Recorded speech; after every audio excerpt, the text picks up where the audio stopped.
And we can jump right in. So, our first agenda item for tonight is just to review and approve the minutes from January 10th and January 17th. Thank you so much, Mary, for doing a great job on those. I know that I had emailed Mary one small change to one of the sets of minutes around like why we were electing and executive officers that day. And someone had said, that someone could be elected twice. And I just like sent her the language from the bylaws that someone can be elected and then re-elected twice, which means that you can have 3 consecutive terms. That's why this is my last term. I'm in my 3rd term. I will change that. I didn't, it went out without that change. So, yep, I will. That will be when we approve them, we'll approve it with that change. Okay, thank you. Any other changes that anyone else wanted to name before we approve those 2 sets of minutes? Nope. One technical thing, Meg. I can't make people co-hosts. So, I mean, I disabled people from automatically being able to unmute themselves. So if you want the CPA members to be able to unmute automatically on their own, you have to make them co-hosts. I can't do that. Got it. Okay, yeah, I can go in and do that now. Thank you, Nathan. Appreciate that.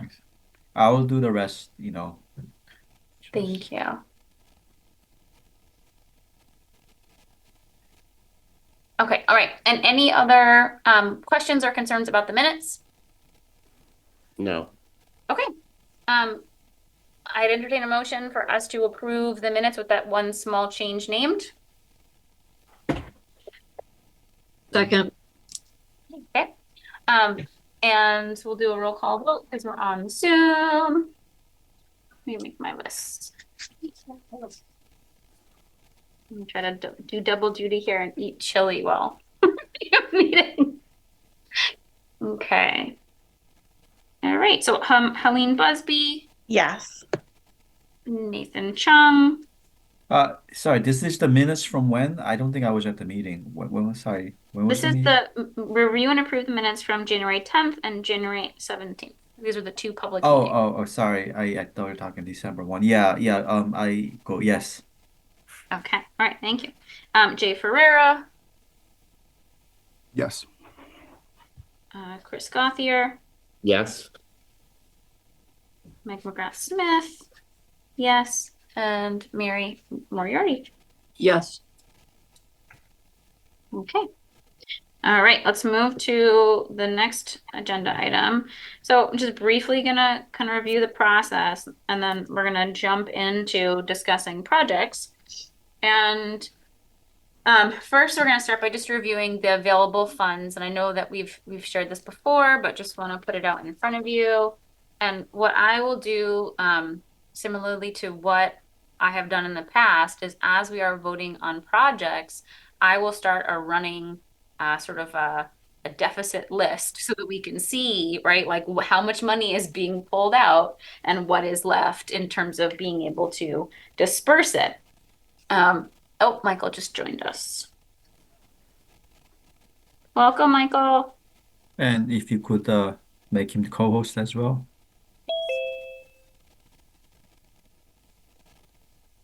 Okay. And sorry, who's Joseph Charles? Sorry to who's Joseph Charles? Is he a member too? He's a member of the Historic Commission. Vice Chair, Historical. Okay. I guess I don't know if you want to make him co-host as well. But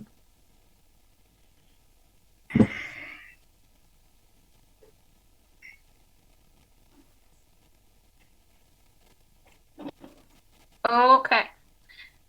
Let's start. I'm just gonna share my screen so I can show this. So we had, of course, this is estimated in terms of the tax levy and the state match. Our tax collection has actually come in a little bit higher than we expected, but these were the numbers that we put forward in our budget that we're going to stick with. So FY24 is $709,889. That's the tax levy. That's our local collection plus the state match. We had $319,000 that we rolled over from our reserve balance. This is funding that was either returned to us over the years that we then kicked to the reserve balance, or that we just simply have sort of underspent over the years. So there's always sort of something still there in the end. Not every year we've done that, but some years we have saved money to the side. And so we do have that money left over from previous years added together. And then we remove the 35,000 that pays for the admin budget. We usually don't fully spend the admin budget. And that money also, by the way, goes into the reserve balance for the next year. And that gives us a total for this year of $993,000. And just a note that we have to spend at least $70,989, 10% in each category, or reserve it to that specific fund for future funding cycles. Okay, so you may want to write that number down, that total on your paper. You might want to write down the 10% that we have to spend in each category in your notebook as we're starting this process, so that you can keep your math too around kind of how we are recommending funding.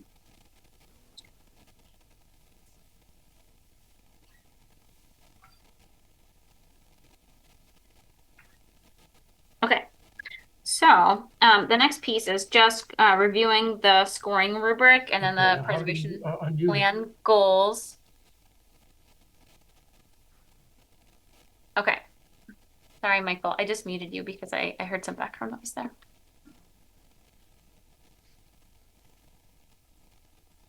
It sounds like, I think he's trying to signal that he's having trouble hearing us. We can hear you, Michael. No, we cannot. No, we cannot. Oh. That's because I muted him. Hold on.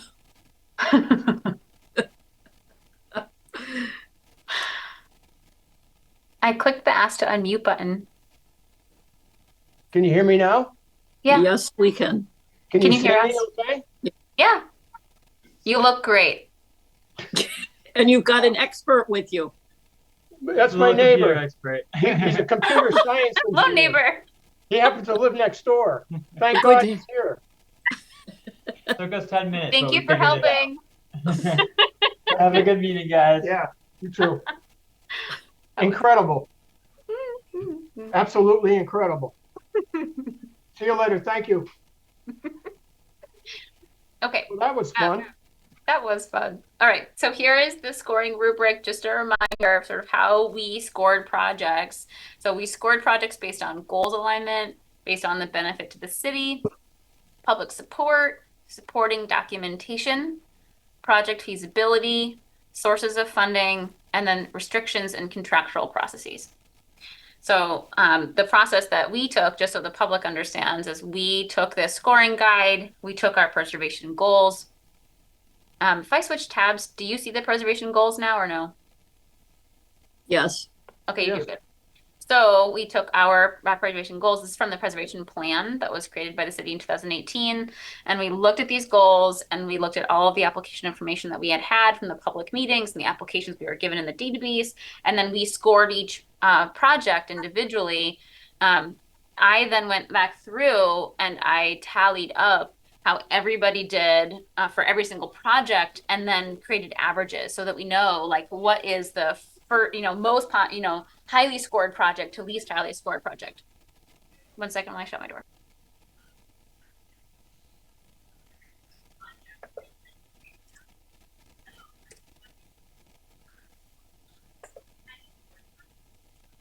All right. So what was interesting when I looked at the highest to lowest combined scores is how close all of them were. And that tells you how hard this conversation is going to be. Because our highest scored project, the average, was a 26.1. Our lowest scored project was a 23.8. So our projects in general are very highly scored, right? It's out of 28 points. And most of us really highly supported all of them. So I think that that's something to keep in mind when you look at that budget, and we can see that we have a lot more asks than we do the capacity to recommend funding. What I'm hoping comes out of this conversation is that we know which projects we want to recommend to City Council by the end of the meeting. That's my hope. We will see how the conversation goes. And hopefully we also have time to briefly review the standard contract terms we've used in the past and what we think about those, if there's anything that needs to be tweaked or changed, so that Amy can start working on the orders to City Council that they would then take up in their next meeting. They will take it up, they will send it to Finance, Finance will review it, Finance will then vote to recommend or not what we have recommended. They'll ship it back to Council, Council will then vote. They can vote to approve our recommendations. They can vote to reject our recommendations, and they can also vote to approve but reduce the amount of funding for a specific project. I want to remind folks that as we go into these project discussions for each one, we'll take up a project, we will discuss it, kind of walk through the basics of it. We'll open it up for discussion, and we can, as a group, recommend full funding. We can recommend partial funding, right? We have done that sometimes in the past where we have tried to support 2 projects in a single category, both at reduced amounts. Sometimes you want to support just one project and then not the other. So that's something that I want people to start thinking about now as we go into these conversations where a lot of projects are going to be, really supported. Do you want to choose one or the other? Or do you want to recommend to the group, hey, could we actually partially fund these 2? Okay, so I'm going to read you the order. The Appleton Mill project was the most highly scored at 26.125, followed by the merry-go-round at 25.75, the Library Commons 2 project at 25.375, Wisteria Hearst at the retaining wall from 25.25, Veterans Graves, 25.125, Jones Point Park, 24.875. The study to redo the steps and the columns at the annex in the City Hall, those 2 separate projects, was 24.24. The Mackenzie plaque was 24.5, and stained glass was the lowest at 23.875. I was surprised by the averages. And I don't know if other folks are like, yeah, that sounds right. Or if they're surprised too, but I was surprised by kind of how that, highest to lowest played out. But again, all of them are highly scored. It's something to really hold on to. The difference between the highest and the lowest is less than 3 points, or is a little bit more than 3 points. Okay, so let's jump in. I want us to take we can take it by category, or we can take it just by highest scoring. So we could take up just the Appleton Mill project first, or we could take up that alongside Library Common 2. What's the will of the committee? Yes, Mary? Can we get an idea of how much we have by category and just do it by category? There's only one application, for example, for the Parks and Rec. So, I mean, why don't we go by category? That's the first one, the category, and then the second category being the one with just 2 projects, the housing one. And the then only reason not to do that, Mary, is because that artificially makes it seem like we have to fully fund a project in each one. And we technically don't, right? Like the body could decide, no, we really just want to fund Appleton Mill, Merry-Go-Round, and Library Common 2. And we can partially fund others, or we can leave money in the reserve funds to be used in another cycle. I'm sorry, I thought we had to I thought we had to allot the money by category. So the only funding that we have to spend is the 70,000 number. And we either have to spend it in each category, or we have to put it into the reserve just for that category for an upcoming cycle. So if we didn't spend money on something in, for example, the historic category, we could put it to the historic reserve and it would be their next cycle. And it could only be used for historic projects. Oh, okay. Yeah, which has happened to us several times around the housing category. Because we had years where we didn't have housing projects. And so that funding was put aside, and we had to prove that we had spent at least 10% historically over time in housing. And we're just at that line now. We were at 12%. After last cycle, it went down to just above 10%. Yes, Helene? So this is a little unorthodox, but I'm wondering if we could do merry-go-round first, as that was number 2, and Uh-huh. then talk about the housing together. And they're 1 and Because 3, they're first right? and 3. So they're, and my Okay. guess is it's like a very, very neck and neck between them. Yeah.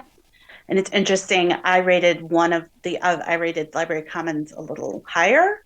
So, but anyway, they both have huge asks, but we all Yeah. really think they're good, and then just go from there in terms of what's.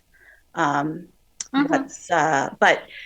my guess is we could probably, because it's such a modest ask, have a very quick conversation about the merry-go-round. Okay. I'm seeing some other nods.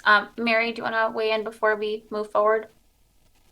Yeah, that way we are eliminating the discussion about the amount of money for each one, or we do not have that choice. In other words, can we, if they're asking, say, for 30,000, can we give them 25?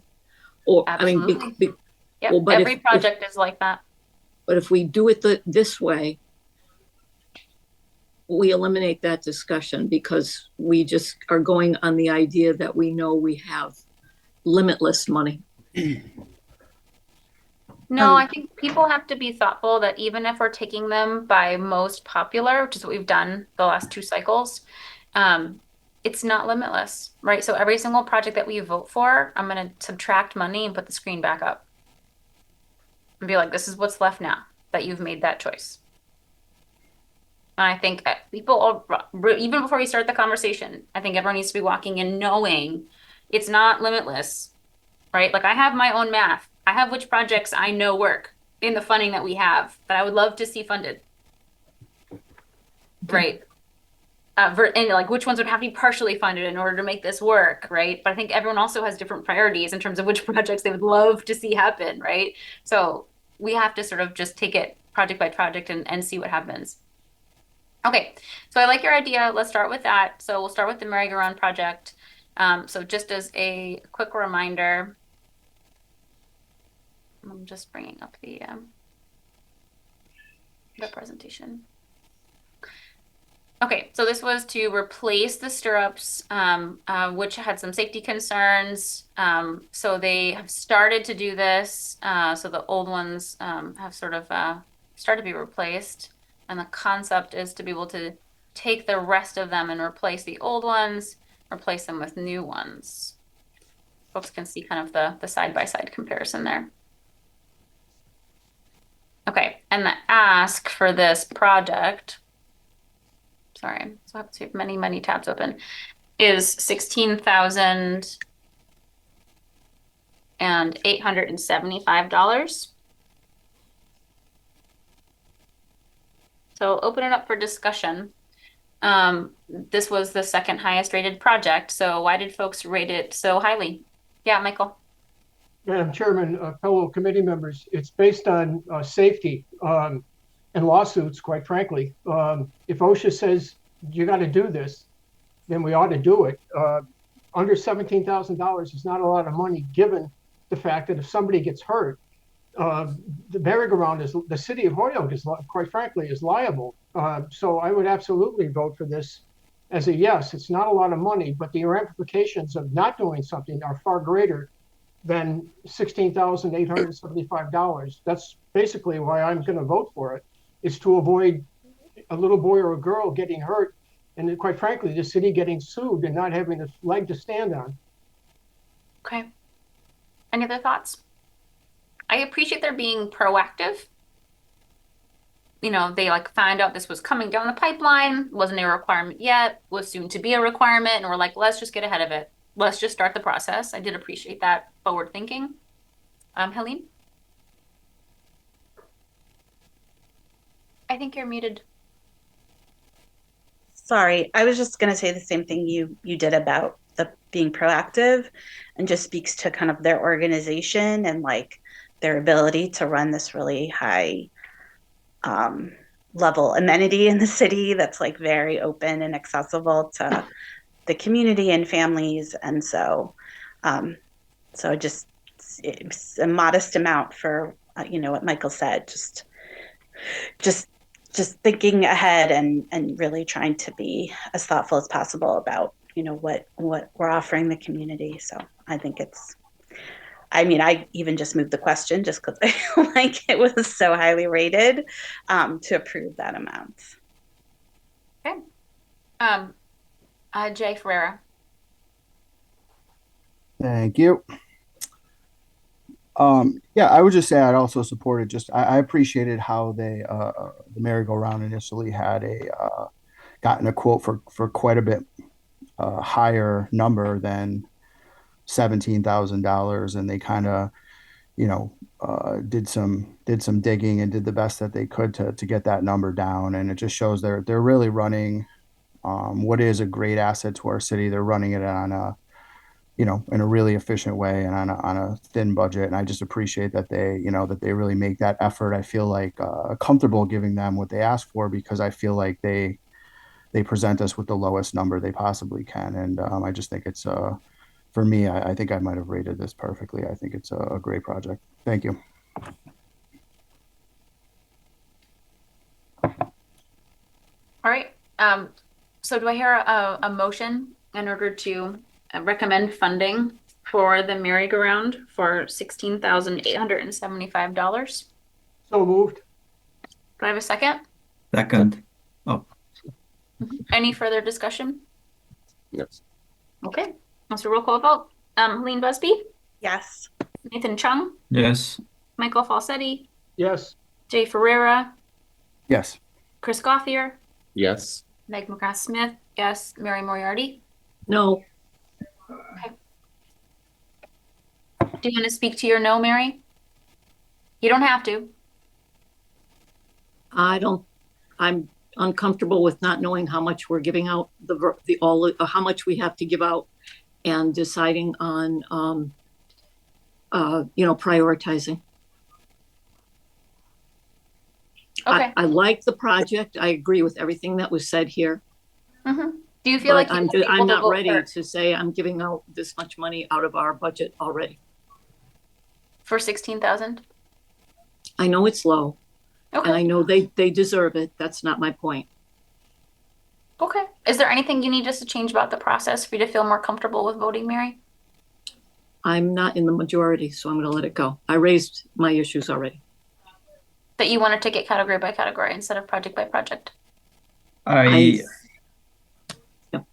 I share the same discomfort, Mary. I just didn't speak up because our time's limited. I mean, typically before starting a meeting, like I know every organization is different. Typically, you do at least an overview of the budget that's available for each categories, and then you go from there. I know that can negatively influence a decision, but I think for both us and again, not only that, I know there is our Excel table that shows the amount of funding available for each category. I mean, well, not category, but the total amount of funding requested for the three categories from the different applicants. I know we have that table because I'm looking at it right now, the spreadsheet we were asked to look at. So, I mean, yeah, I share the same discomfort with Mary. I just didn't speak up. So, Mary, you're not the only one. Thank I you. think that it's really uncomfortable voting on this stuff because we don't know how other people are going to react and how people are necessarily going to vote in terms of which projects they will want to put a big bulk of funding towards. And once we start making choices, then yeah, I think we do start like down a path, right? I will say that maybe it helps to look back at this document that in terms of, historic projects, we have $526,000 in asks. In terms of open space and rec, we have 350,000. In terms of housing, you have 550,000. Right. And the fourth table that has the summary, right? Total potential request. Mhm. Mhm. So definitely exceeds the money we have significantly. So, I mean, something will have to be cut. That's the reality of it. Oh, Or we reduced. can't fund every project Yeah, to its full value in right. terms of what they're asking for. It's not possible. So I think people have to know that. And that was my point about like, as we're going into this process, as we talk about projects, we have to be willing to say, do we want to fully fund projects or do we want to partially fund projects, or are there ones we just do not want to fund? That becomes tricky when we've all highly scored all projects. In the past, it was a little simpler because when we started this conversation, it was clear there was one or two projects that were less favored. It's harder this cycle as a result of the fact that we've highly scored all of them, right? So that's why I think Helene said, like, let's start with the merry-go-round project and then let's move to the next two. Folks are going to have to decide at this point, do you want to try to partially fund both of these projects? Or, and we're going to open that up for discussion, right? Or do you want to try to only fund one? Right. And that I think is highly going to value. Do you want to see more housing occur this time? Or do you want to save money to be able to fund all of Jones Point Park or fund the entire stained glass project? Right? You can't Before do all we of it. before we go into the discussion, did he Yeah. complete the voting on the merry-go-round? Did he complete voting? Did everybody vote? Yep. Yeah. And it Okay, passed. awesome. So, and Okay. again, the thing to keep in mind is that we know this committee has total control over the budget the recommendations that we set. And the only caveat is that we have to spend at least 10% or reserve 10% in each category. Some years have been really lopsided, and we've put 70% into historic. Sometimes it's been 70% into Parks and Rec, right? Every cycle looks really different in terms of where we're putting the bulk of funding. So it's gonna be a fun conversation. Okay, so the merry-go-round passes. That's $16,875. And then the next conversation is the next two most highly rated projects, which is Appleton Mill versus Library Commons 2. And just to remind folks of sort of where that falls, the Appleton Mill, which is the former Farrell Paca building, this is on 216 Appleton Street, and the request was for $300,000. This is an 88 unit housing project where 12 units are reserved for households below 30% AMI, 63 units affordable to households at 60%, and 13 affordable to households at 80%. This is the project that also is a central building and then has a community center at a short walk from it. And then the second housing project for $250,000 is the Library Commons 2 project, which for us would be phase 2. We've already funded this project once before to the tune of $250,000 when they initially came to us and the city in order to get the seed money to even get any state or federal funding. So that project has already brought in millions of dollars of funding from state and federal sources, but they're looking to close the gap because the process has taken so long that inflation has occurred in the meantime. So they came back to us to say, hey, we are still trying to renovate these buildings. They are doing a mix of new construction and renovating old construction, either on blighted sites or on empty sites. Okay, I'm going to open it up to discussion of these two projects. And again, the committee can choose to attempt to fund both, partially fund both, fund one, or not fund the other. Okay, Jay Ferrer, I see your hand. Thank you. Yeah.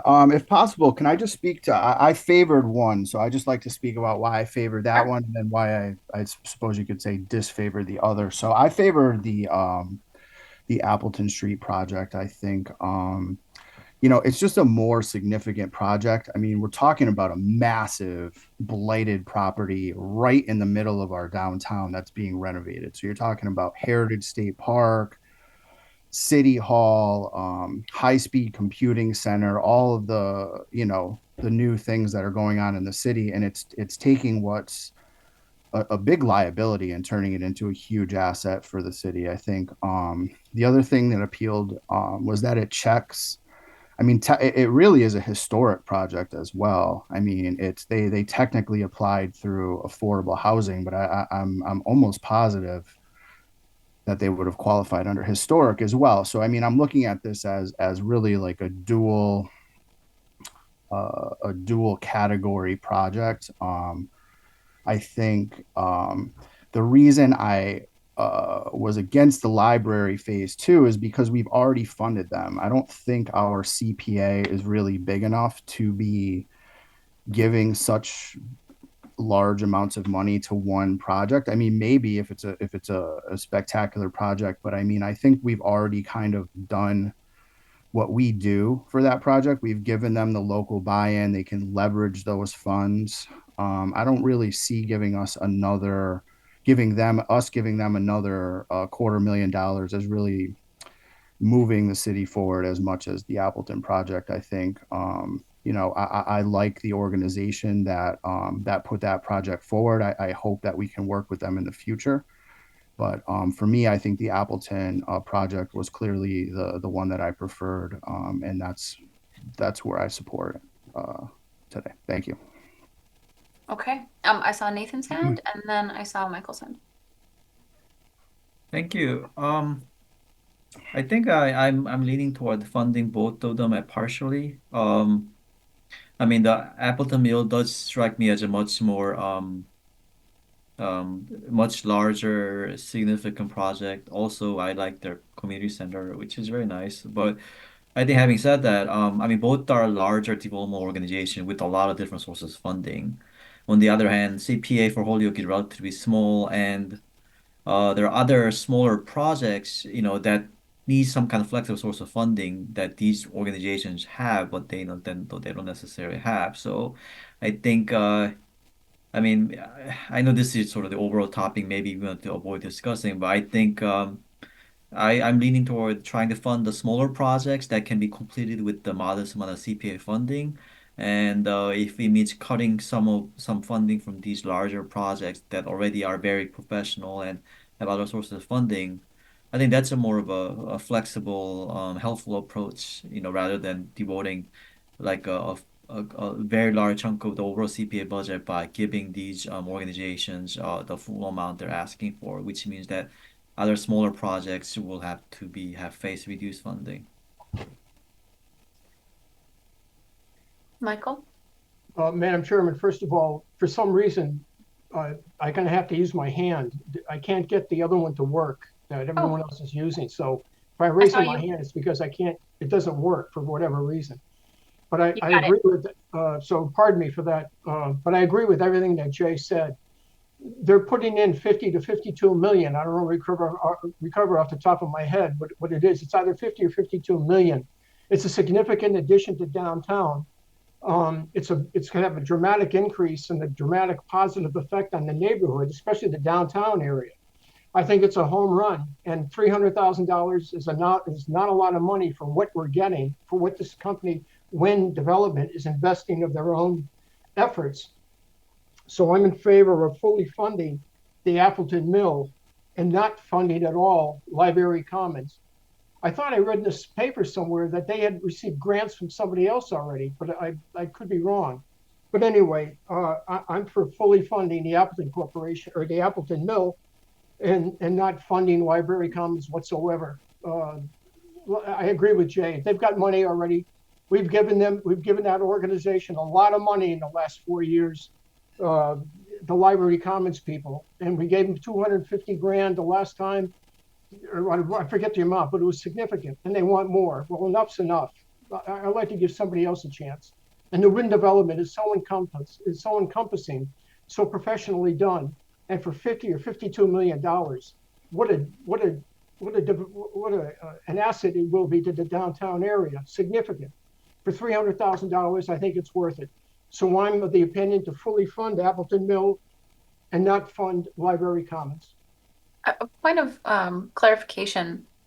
So I know that Wayfinders is a nonprofit.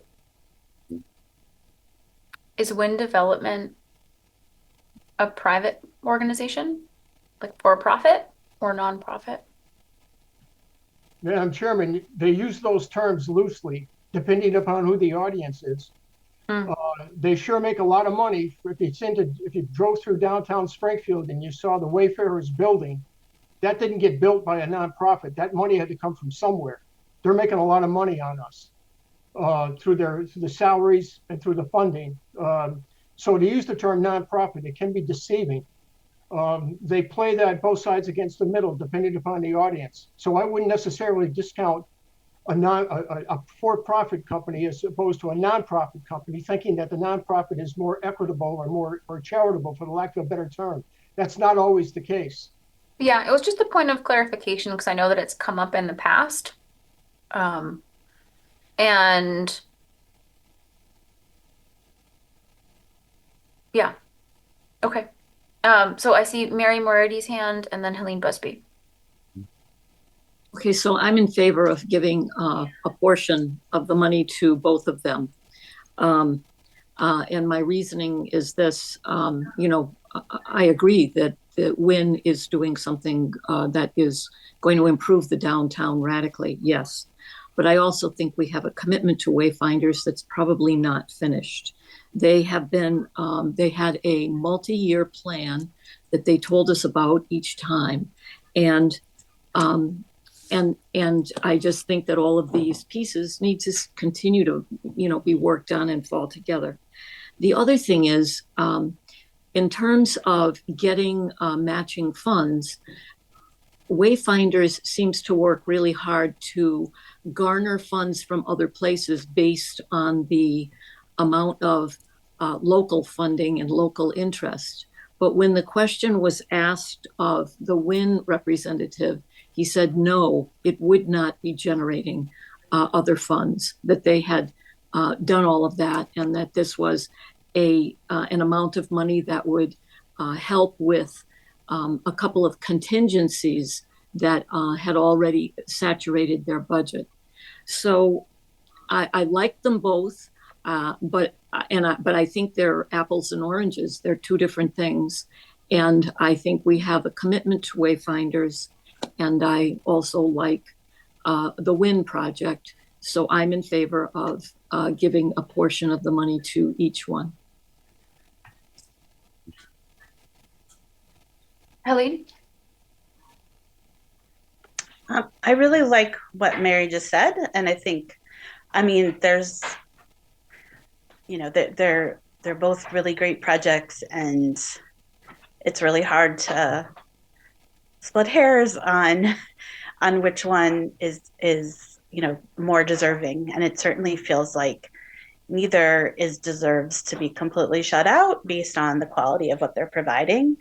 I'd like to, just in terms of with Wayfinder, I know I'm not going to, I guess, disagree with Michael in terms of just generally about there are nonprofits that act more like private corporations.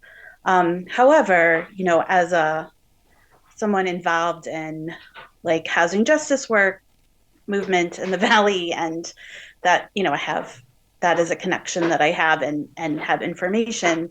Wayfinder has a really good reputation with folks who I would imagine might be critical for not just, creating the housing, but also treating people really decently if they're short of funds. Like they have this really good reputation in the community.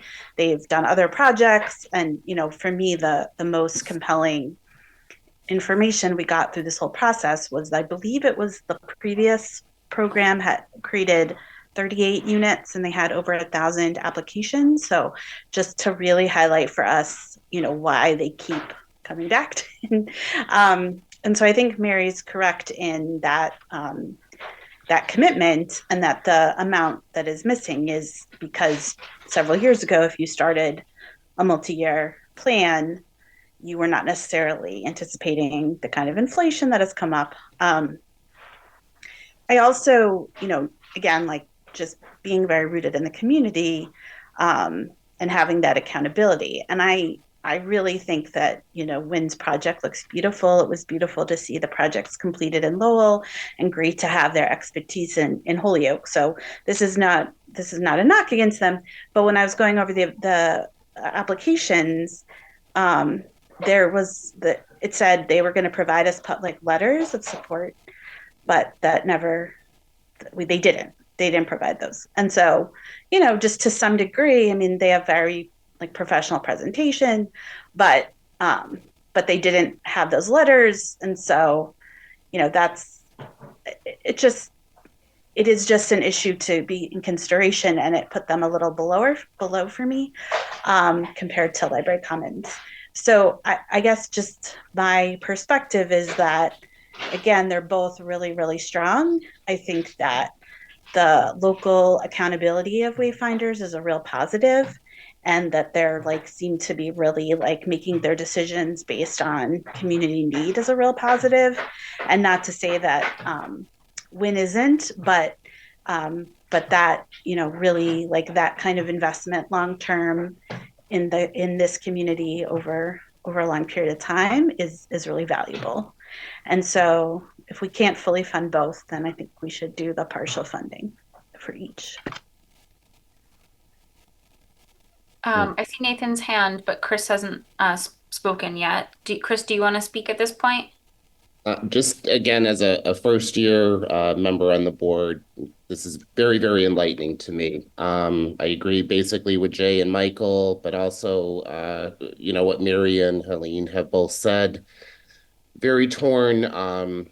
Just again, offering the money and the scale of each and every project. There are existing business relationships. I'm kind of at an odd to basically pull in a little bit to fund both of the properties. Okay. Nathan?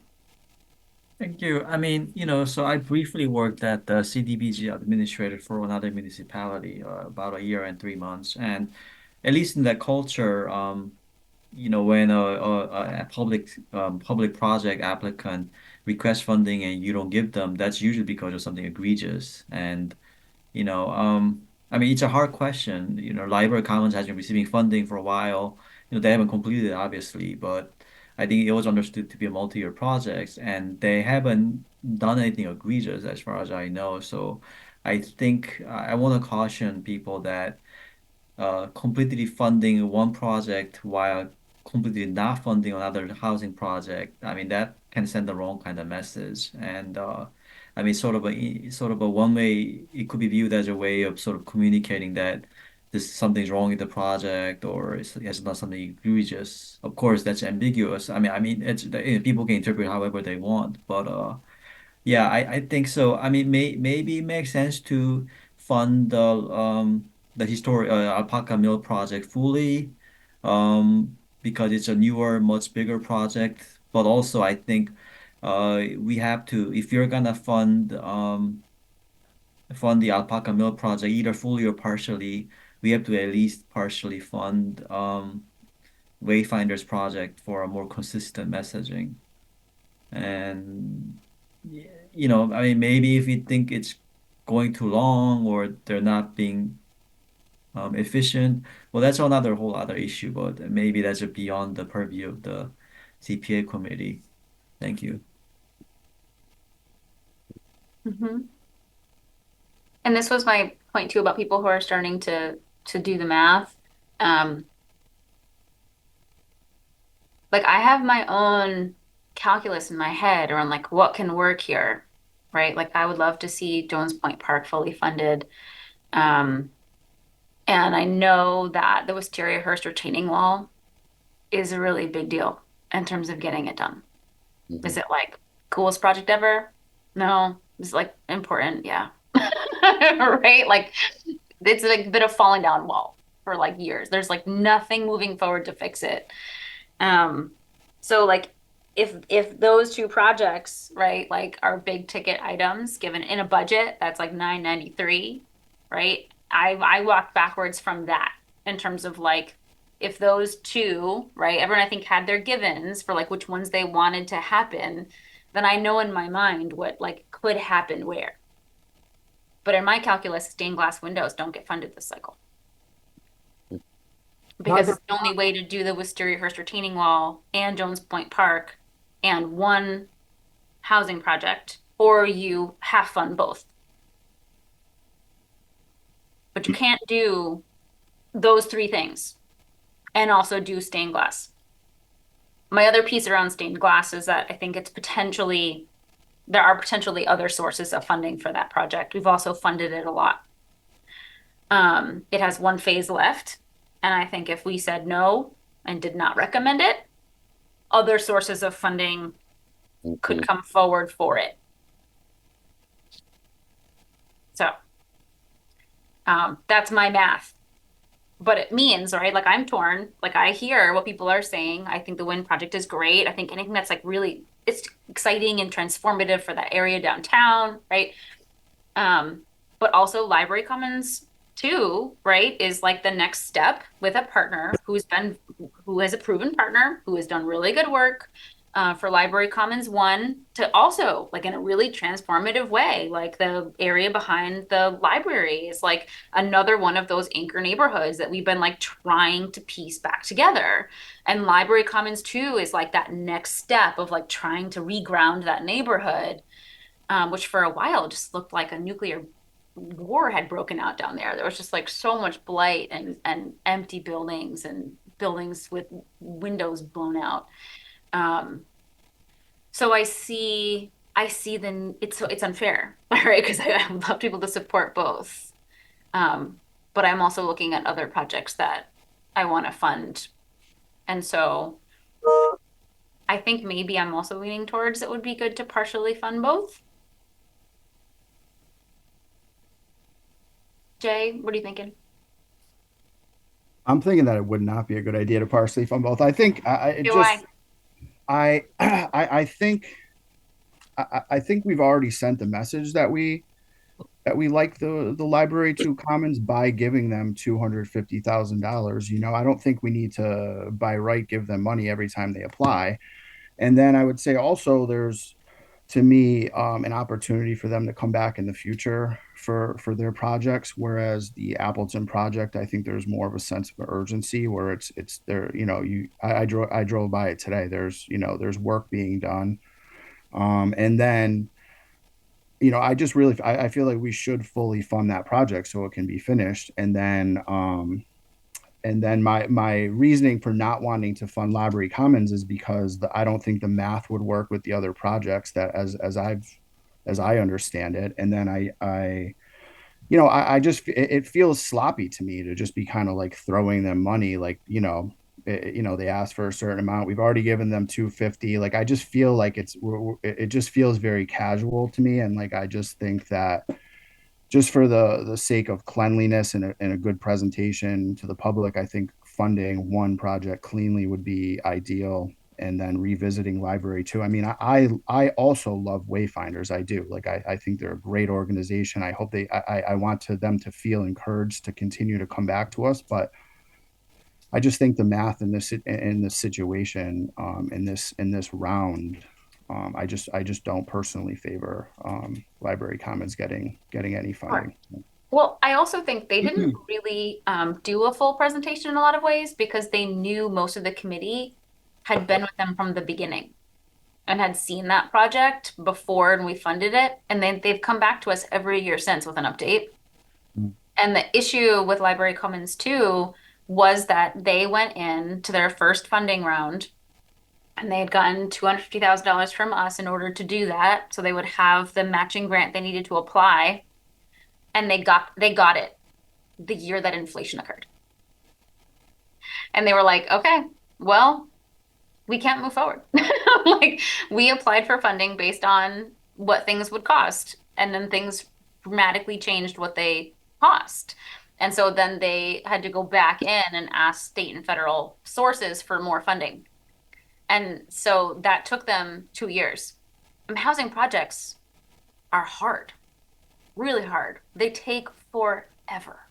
And that's we've experienced with so many housing projects that we've worked with. Like my first one, I was shocked. I thought like, oh, they're here. We're going to fund it. And then we'll have housing next year. I didn't understand that it took so many years and so many sources and you're putting it together over such a length of time that often these things can happen. And inflation, I think, was just a unique, right? And we haven't seen something like that in a long time. So What Michael mentioned, I think it was Michael before about them getting funding from other sources. It was that. It was the federal and state government announcing they had finally kicked in the last bit that they were asking from them. And so both projects are coming to us right now saying, you are the last tenth of a mile. So, and just in terms of like balancing it out in terms of what the ask is, I think both of them are now ready to go.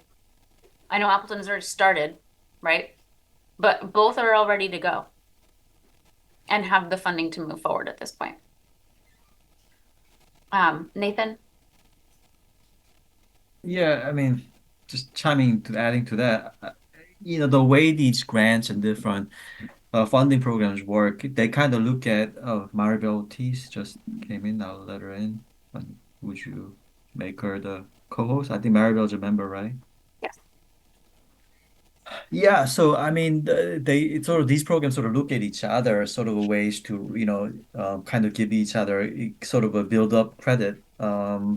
It's like almost a feedback effect. So, and the way a lot of these programs work, even though they know that some year you might like any funding, there is sort of they're kind of their programs based on this sort of some hope that they're gonna get at least some partial funding. And I think it can be very disruptive for them to have put in some time to ask for funding and not get any funding. Again, so I think maybe one thing I could suggest is we can fully fund the mill project and then at least partially fund the library commons. How much is appropriate? I mean, that's a big question, but yeah, again, I think my sense is that it would be more beneficial to at least partially fund the library commons project rather than withdrawing funding entirely. Thank you. Jay, is your hand up again, or is that from the last time? It's up again. I apologize. I'll be quick though. I wonder if we might, to Nathan's point, consider funding Appleton and then revisiting Library Commons after we've gone through some of the other applications, because I just personally feel that there's some things that are more essential, at There least in won't my be any money opinion. left, though, Jay. I'm Not a sorry. cent. There won't be a cent left. Well, and that's Just the so you thing. know, it's a false offer a little bit.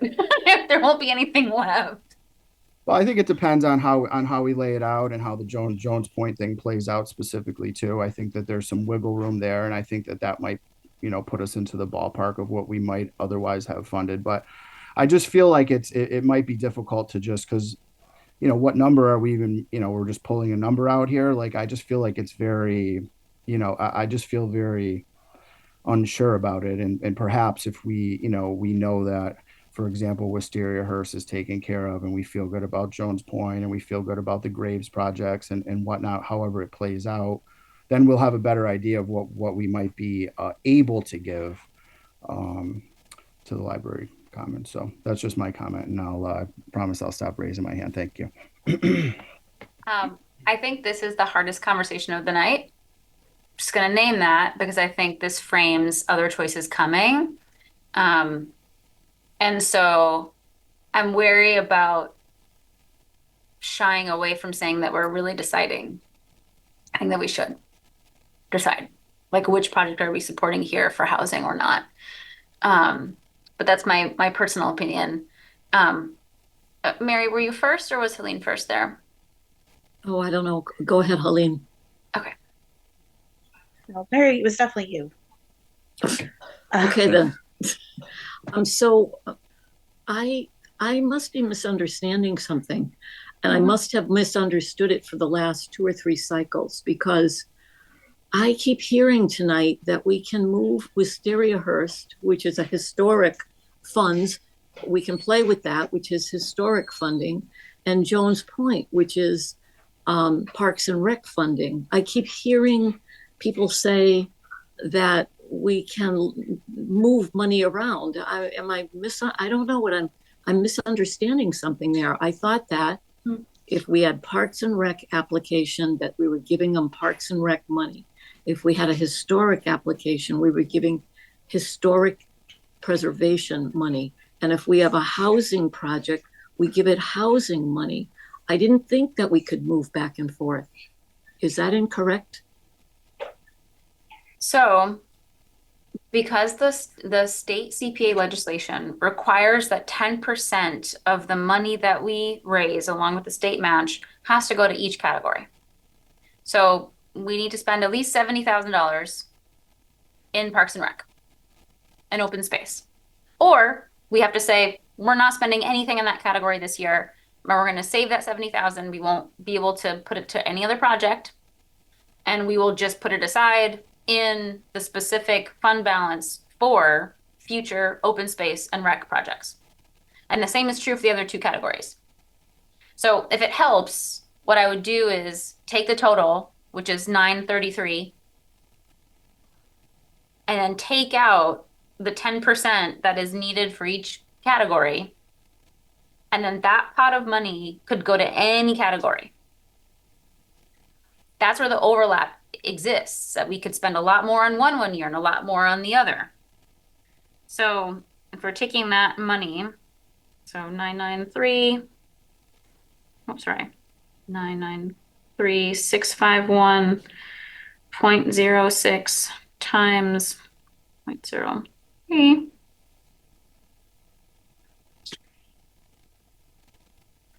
What would that total be? My math did not work when I tried to do it. Okay, hold on. Because maybe that's just another way of showing it that will make more sense to everybody.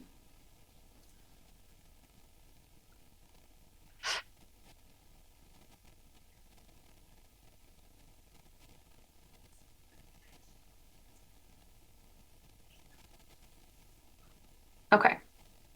So in total, we have $780,000 that we can spend in any category.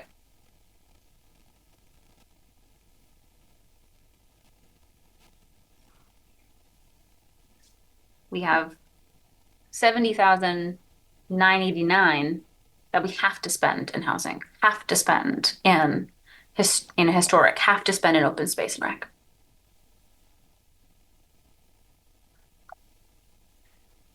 The piece is this, and you'll see it the way that when we initially got set up, it was like one account, right? The reason why we hired the financial consultant was to work with folks in City Hall to create different accounts. We now have a reserve balance account that's like what's been rolled over from the years prior, and we have a general fund, and we have housing and historic and open space and rec. So now we have separate accounts where this funding goes. We're not like tracking it just in an Excel sheet. We're tracking it just in this way that the city is doing the accounts. So this year, when the funding was released, it went to those accounts. So it's not out of just like a single account the way that it used to be. And so what you'll see when Amy creates the orders this time to City Council is it will say 70,989 from housing and whatever the remaining balance, right, for that project is that we recommended from the general fund balance. Does that make sense to folks? Yes. Thank Because you. we finally have set up the accounts to allow us to do that. That was not how we were originally set up, and that was the problem. That was why we hired the consultant to help us untangle all of that and set it up correctly. Okay. Helene, I think you're next.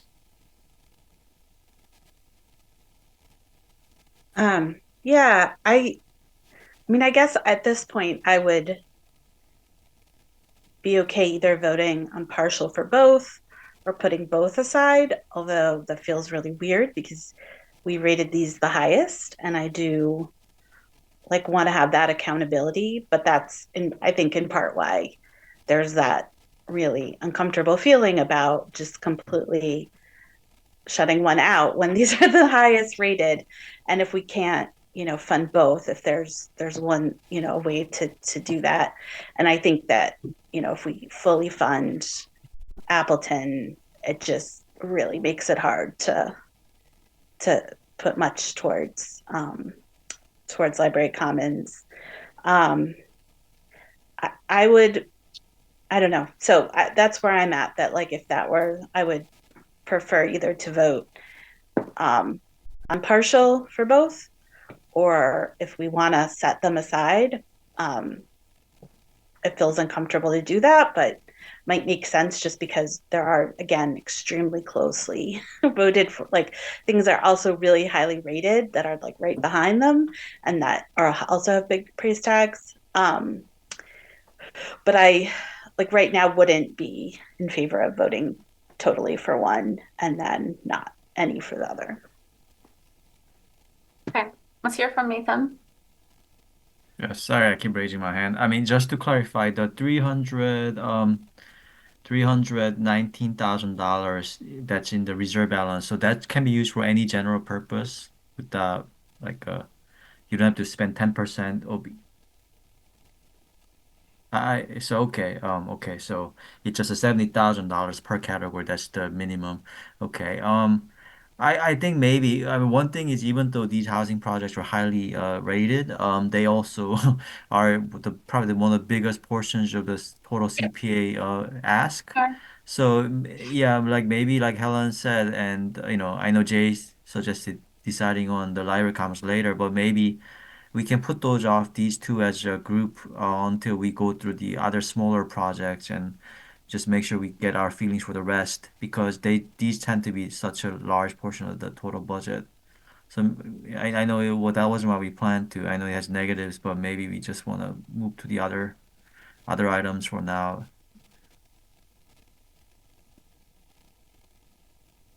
I'm gonna make a motion. Like, I think we just need to look at a real vote and just go from there because I actually think the vote exists. I think people have named what they're willing to vote for. And I think that we should start with a motion to partially fund and see where that goes. So, someone who wanted partial funding does something like saying, $200,000 for the wind development project and $100,000 for the Library Commons 2 project. So moved. So let's open it up for discussion. Or, Is that the right ratio? Maybe it's not, and the motion dies and someone puts up a new motion, right? But let's talk about real numbers because we're just sort of Do general. we have a second? Did you get a second? a second. Okay. Okay, even if it's just for the purpose of discussion, right? So let's say we have a motion on the table for $200,000 for the Faro Pocket project, $100,000 for Library Commons 2. What do we think?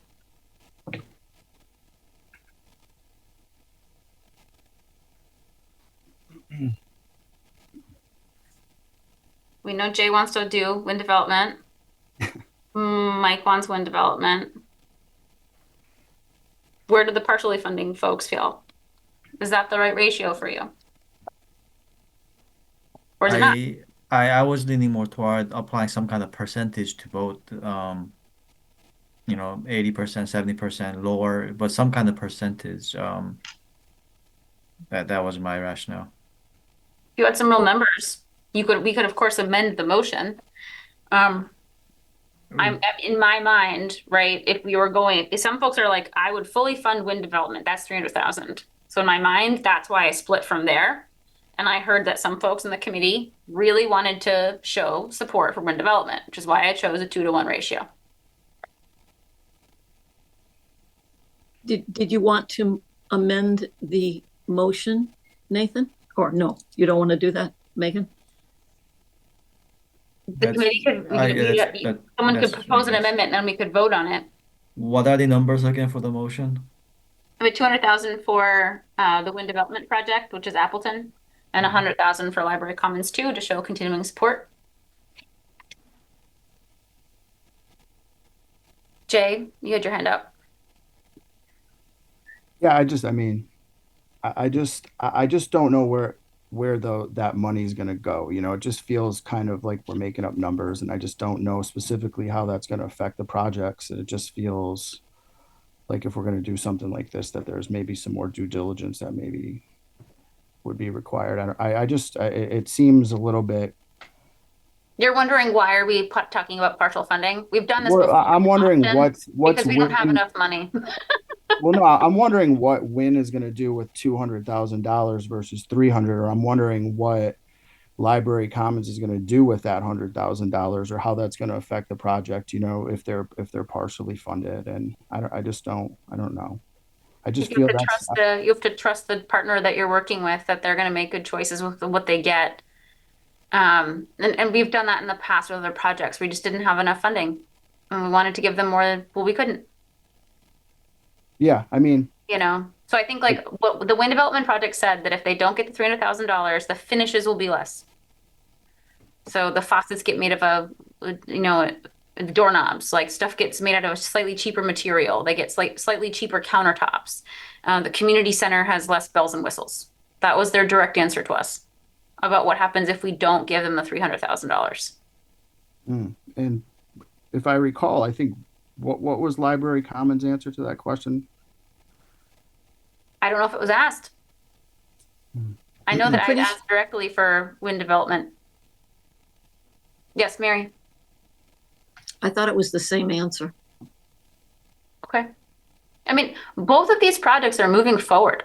They're happening, right? The question is just like, will they have the money to be able to fully do the project in the way that they want to do, right?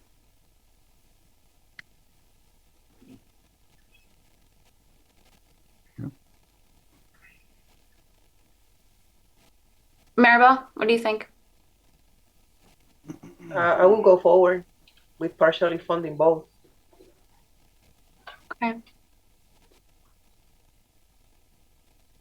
Okay. Well, is there any other discussion? If not, we'll move to a vote. If it passes, it passes. If it fails, then someone makes a new motion. Okay. Where's my roll call vote? So again, 200,000 for mill and 100,000 for library commons. Yep. Mm-hmm. Okay. Okay. Helene Busby, Yes. Nathan Chung, Okay, yes. Michael Falsetti, No, Jay Ferreira, No. Chris Gothier, You're muted. Yes, sorry. Meg McGrath Smith, yes. Mary Moriarty, Yes. Maribel Ortiz. Yes. Okay, 6-2, the ayes have it. Okay. The next project on the list is the Wisteria Hearst retaining wall. The retaining wall project is for $264,000. And this is to be able to fix the wall that has collapsed on the Pine Street side, and to fix 145 linear feet all the way down in a historically appropriate way. Okay, I'll open it up for discussion. Yes, Michael, and then Jay. Madam Chairman, same same rationale as the Steerits. Actually, we have a wall falling down. Mm-hmm. It's the Wisteria Museum. It's a public property, owned by the city of Oyo. As I said before, in lieu of paying lawyers, I'd rather pay $264,000 and see an historic wall fully repaired, or the process of fully repairing the whole wall. But this is certainly a start, and it's a necessary start. We simply can't let it go and continue like this, because should it fall someday and hurt somebody, now we're really in a pickle. So quite frankly, I'd like to make a motion we fully fund it. Is that an official motion, Michael? If that's allowable, Madam Chairman, yes. Okay.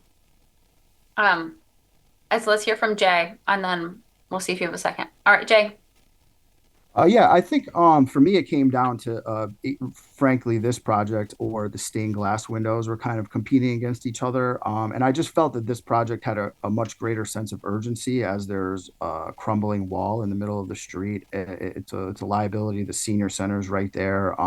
As nice as it would be, and I really battled with this one, as nice as it would be to button up those stained glass windows and have that completely finished and be able to put I agree. our name on it, and it would be fantastic, and I'd love to do it. And and I also love to try to support our department heads who do great work, and I think the CPA is a great it's a great support line for them, and I always want to try to be there for them. But just in this instance, I think Wisteria Hearst has the greater sense of urgency. I am a bit cautious of funding them every single year, but it's hard to argue with the need. I think there's just it's an incredibly important part of our community. Perhaps it wasn't given the love that it needed over the years, and the CPA, for whatever reason, is the one that's kind of stepping up and bringing that up to speed. So I think in future years we won't really ideally need to spend as much on Wisteria Hearst, but I just think in this instance, to me, I think it's the thing that we really need to fund, and I support the project. Thank you. Okay. Michael's made a motion that we should fully fund it to $264,000. Do I have a second? I like to second the motion. Oh, okay. Sorry, Chris. I'm gonna be quiet now. Chris, you speak up now. I'll second the motion for now. Next, anything else from now, I'm not gonna second anything. Okay. Okay. Okay. So, under discussion, anyone else want to weigh in? Yeah, I agree with what's been said. I totally agree about Wisteria Hearst just being like a totally, and it's a great asset. And it's just, yes, we're giving them a lot of funding successively over the last few years, but also like it's like catching back up after like a lot of disinvestment. So I think for me, I do think that we've been doing very basic projects. People don't want to get electrocuted. We want to make sure that the power doesn't keep flipping off. We want to make sure that that there's not actively like a porch falling in, the walls falling down, right? Like we're doing basics. I'm looking forward to the year they bring us the Tiffany stained glass window to restore, or like some amazing historic work inside the building or whatever, right? But right now it's really important to do the basics in order just to keep this building functional for the programming they're doing and also just for the community, right? This is a wall falling into a sidewalk. Okay, Helene. Sorry, I'm having a problem with my mute. So really briefly, and I really am not saying anything anyone else hasn't said. And I have my eye on another big ticket item that we're going to talk about. So, I am, I am being, judicious in this, but it also, just as we've thought about it and just sort of on the record about Wisteria Hearst is there's old historic houses all over New England that have like programming and other stuff. And I just cannot think of another one that says like responsive to the community it's in, that has so much going on, that's an asset to senior center, to care center, like all these, community groups. Like, so it just is really kind of punching above its weight, I think, in terms of what it really like focuses and drives and giving back to the community. And so, I'd like it not to have a wall falling down, and that does seem like a kind of time sensitive issue. So I would support it. Okay. Before we take the vote, I'm just going to show you where we're currently at. This is if we vote for this project. Okay. So if we vote for this project, we'll have expended the 16,875 for the merry-go-round stirrups project, 2,000 for the Farrell Paca housing project, 100,000 for the Library Commons 2 project, and 264 for the Wisteria Hearst retaining wall. That would bring us to 412,776 on remaining funds for this year. And in terms of 10% requirements met, we would have met it in both housing and historic and surpassed it. Okay. Okay. Any other further discussion? All right. Helene Busby, Yes. Nathan Chung, Yes. Michael Falsetti, Yes. Jay Ferreira, Yes. Chris Gothier, Yes. Meg McGrath Smith, yes. Mary Moriarty, Yes. Maribel Ortiz. Yes. Okay. All right. The next is the Veterans Graves Project. This is $6,000. This was Wayne Kling who came to us, who is our new Veterans Graves Officer, who has done, my goodness, a heck of a lot of due diligence to figure out how to move forward in that role, and has come up with a really innovative way to sort of use every resource he can in terms of getting labor in order to really restore these graves and take care of them around town. It's a very modest ask, and it's also only even for a modest ask, it's only part of the budget, which for me was a big deal because there are a number of projects that came to us as like, you're the sole source, will you fund us? And he had really done his due diligence to think about where other sources could be matched with us as well. Any other discussion about the Veterans Graves Project? Helene, is your hand still up, or is that from the last time? Okay, all right, Jay. Thank you. Yeah, I just think it's an outstanding project. The word efficient comes to mind here. I feel like he's just going so far with every dollar we give him, and I feel like that's just such a good thing when we're spending the taxpayers' money. So I support this project. I think it's great work that he's doing, and yeah, that's where I am. Yes, Mary, and then Michael. I move to fund the Veterans Graves Project for the amount that is requested. Okay. Madam Chairman, I second that, Madam Chairman, if I can. Okay. Yep. Love that. And then under discussion. Anyone else want to weigh in before we vote? Okay. All right. Helene Busby, Yes. Nathan Chung, Yes. Michael Falsetti. Yes. Yeah, yes. Okay. Correct. Jay Ferreira, Yes. Chris Gothier, Yes. Meg McGrath Smith. Yes. Mary Moriarty, Yes. Maribel Ortiz. Yes. All right.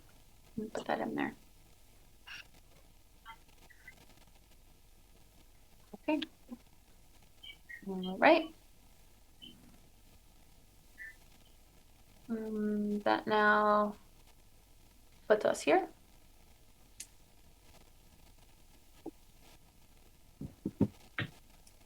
Okay. Okay, so what's left is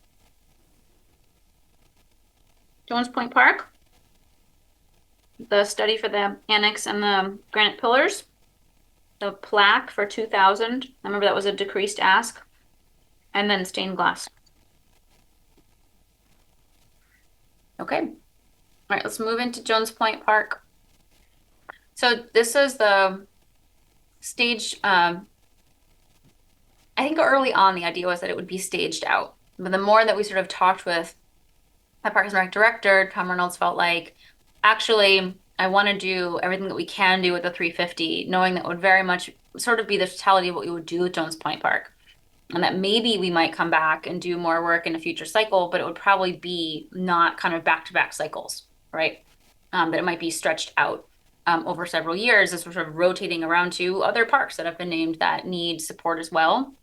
And so I think he's doing what he can to figure out, like, what can we do in order to bring down the overall cost from what Ty and Bond proposed, and do some in-house, do some with local providers, right? Like, how could we sort of him sort of step in as almost the general contractor in order to bring costs down and move it forward as best as possible.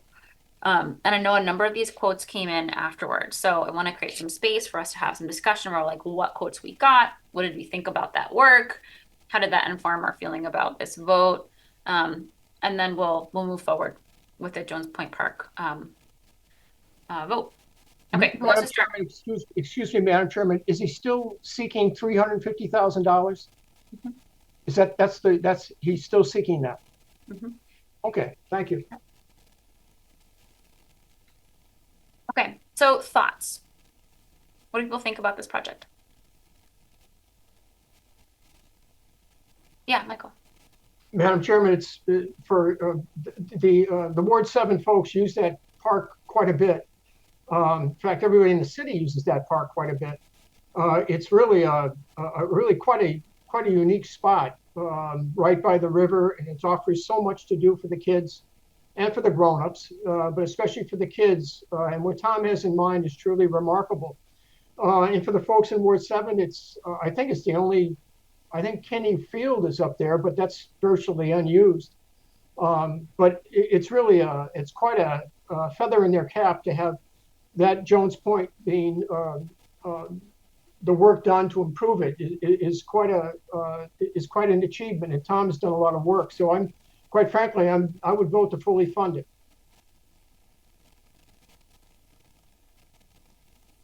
Jay? Yes, thank you. Well, I would just, what exactly are we doing? Are we just deciding whether to give 350 or not? Or are we picking fencing? Like, I don't know exactly where our scope of, okay, we're just up and down on the total. Mhm. Okay. So that being said, I would just say that, I also agree with Mr. Falsetti on that, that the project's something that we should support, that I would compliment our chair on all of the good work that was done in the community to gather information. And, I feel like everybody was included. It was just a good process as well. And I just think it's something that I want to support, that I think that we should do, and that I would like to see done. I don't think there's really quite frankly, if we don't do this, it's just simply not getting done. It's not like, oh, like maybe we'll figure something out in the future. Like, I feel like it's basically us or nobody. So, and I think it's worth it. I think it could be really cool with the river access, and, improved sporting fields is something that draws folks to the city. And so just in general, I support the project, and that's all I got. Thank you. Okay. Any other discussion? I saw that we had gotten quotes concerning the fencing, concerning the playground structures. And I know that several folks have been out, including like Mountain View, Kane, in order to look at the landscaping quotes. So, I know that he's doing his due diligence, right, to get the quotes and look for who will do good work at the best price that he can get for the city. He's being thoughtful about what can be done in-house to even lower costs from there in order to get like the best work that we can get done at the park at this time. And I think the city people want good amenities, but they also do want us to be thoughtful about how much we're spending. And they want us to make sure that we're sort of sinking in investments in different areas thoughtfully. And I think that this project does that. Okay, any other thoughts? Okay, do I have a motion? I'd like to make a Michael? motion. Yep. Pardon me, Madam Chairman. I'd like to make a motion. We fully fund the Jones Point Restoration Project. Okay, do I have a second? Jay? Okay, any further discussion? Okay. Oh, I think we lost Helene. Oh, she dropped off the call. Okay. Oh, she's back. Nathan, can you let her in? Thank you. Okay. I know, because I went to say Helene. She wasn't there. You said Helena Edel. That's her last name. Oh, okay. Or I think she's. don't Helene, know. we're starting a voice vote for the or a roll call vote for the Jones Point Park plan to fund it up to 350. I think you want to make her the co-host as well. Oh, so she can unmute. Hold on. Yes. Thank you for that reminder.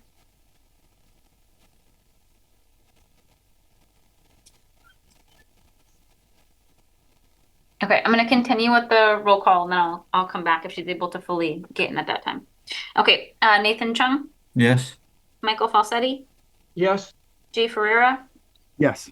Chris Gothier, Yes. Meg McGrath Smith, yes, Mary Moriarty, Yes. Maribel Ortiz, Yes. and Helene Busby, were you able to hear us? Oh, she says, I'm trying to unmute, but I cannot. Try again. I did make you a co-host.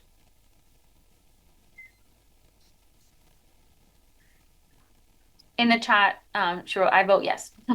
Okay, good. All right. Let me update our slide. This one's gonna get spicy. I think, Helene, you want to maybe try different sound sources under select speakers. Select the speaker. You might have the wrong sound source selected. I Or might. select microphone. Select microphone, sorry. Are you talking to Helene or to me? Sorry, to Helene. Okay. Yeah.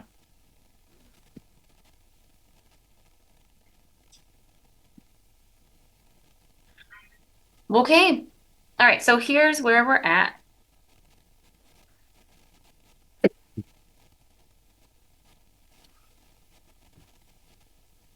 Okay. So what is left? So we have 3 remaining pieces. We have the study for the, let me pull that up. There it is. The Holyoke City Hall Granite Stair and Annex Pillars Feasibility Study, right, for $30,000. And then we also have the Parks and Rec Korean War Memorial Parks Plaque Restoration. And in here in the column, the initial request was 10,000, but then in the presentation, because this initially was for 2 plaques and then it became 1, the funding shifted to 2,000. Did everyone catch that? Yes. Yes. So just wanted to make sure that it was clear, because I know that this said 10,000, but that was before that shifted. Okay. All right. So, the last one is the stained glass windows, right? Which was 200,000, doesn't ask. Okay, so let's go to the study. So initially they had put forward, we need to do the stairs. What's the side? What street is that where the stairs are coming down? And then you have Hamden. Okay, yes.